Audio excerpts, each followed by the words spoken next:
السلام علیکم ورحمۃ اللہ وبرکاتہ۔ بسم اللہ الرحمن الرحیم۔ برادران اسلام، الحمدللہ ہماری بات کا سلسلہ وہاں تک پہنچا تھا کہ سیدنا اسماعیل ذبیح اللہ نے عربی زبان قبیلہ جرہم سے سیکھی۔ پھر اسی طریقے سے جب آپ بڑے ہوئے تو آپ کا نکاح جو تھا وہ قبیلہ جرہم کے سردار کی لڑکی کے ساتھ طے ہوا۔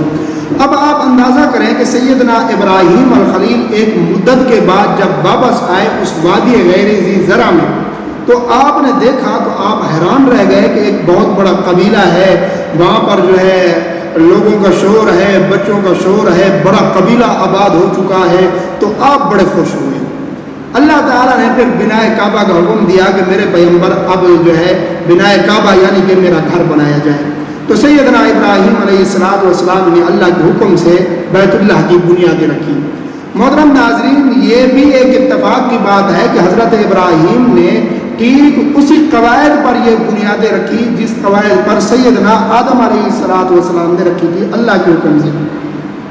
اب ایک روایت میں یہ آتا ہے کہ حضرت ابراہیم علیہ السلام نے عرض کیا کہ یا اللہ، آپ نے تو مجھے حکم دے دیا ہے کہ میں بیت اللہ کی تعمیر کروں، اب مجھے کیا پتا اس کا طول و عرض کتنا ہے، اس کے نقشہ کہاں ہے، اس کی دیواریں کہاں ہیں۔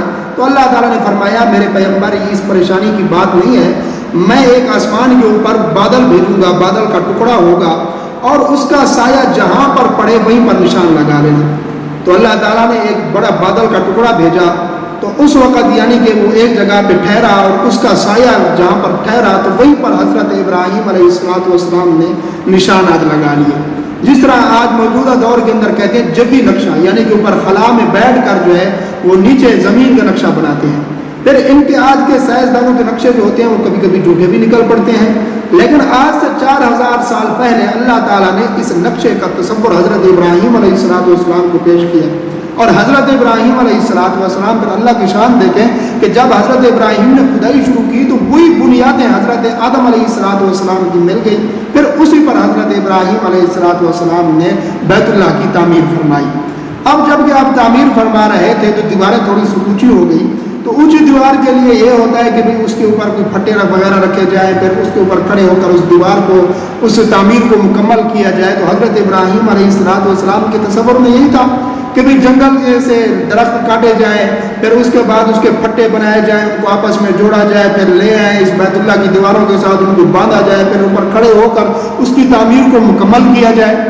تو اللہ تعالیٰ نے جب یہ دیکھا تو اللہ تعالیٰ نے فرمایا کہ میرے پیغمبر اب یہ جو پتھر ہے، اب جو موجودہ مقام ابراہیم ہے، اللہ تعالیٰ نے اس پتھر کو حضرت ابراہیم کے تابع کر دیا۔ تاریخ میں آتا ہے کہ میرے پیغمبر اب یہ آپ کے تابع ہے، اس کے اوپر آپ کھڑے ہو جائیں، یہ اگر آپ کو اوپر کی ضرورت ہوگی تو یہ آپ کو اوپر لے جائے گا، نیچے کی ضرورت ہوگی تو آپ کو نیچے لے آئے گا۔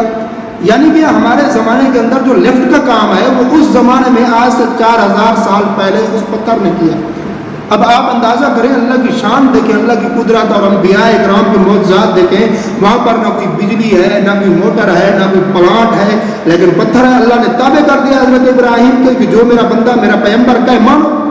یہ تو اللہ کی شان ہے نا، کبھی پتھر جو ہے وہ حضرت داؤد علیہ السلام کے تابع ہے تو کبھی حضرت ابراہیم علیہ السلام کے تابع کر دیا جاتا ہے۔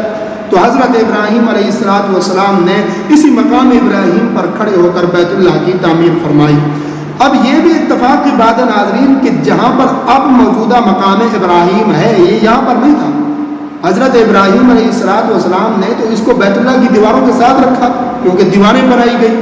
تو یہاں پر یہ کیسے پہنچا؟ صحابہ اکرام کے زمانے میں ایک بہت بڑا سیلابی ریلا آیا، سیل آئی، فلڈ سیلاب آیا، تو اس وقت جو ہے وہ اس مقام ابراہیم کو بہا کر اسی جگہ لے آئے جہاں اب موجود ہے۔